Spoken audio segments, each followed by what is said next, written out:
Более 40 ведущих компаний Туркменистана и Узбекистана прислали своих представителей на межгосударственный бизнес-форум в Ашхабаде. Главная цель встречи – укрепить экономические связи и запустить совместные производства.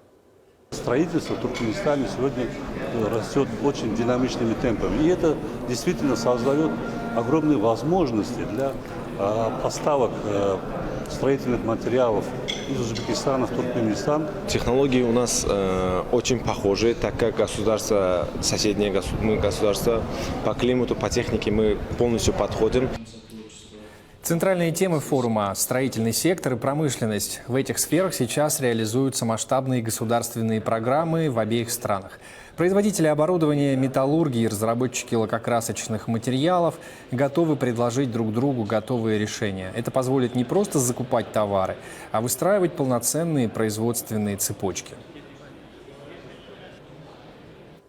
Также на форуме прошли встречи в форматах «Бизнес для бизнеса» и «Бизнес для государства». Они завершились подписанием пакета соглашений.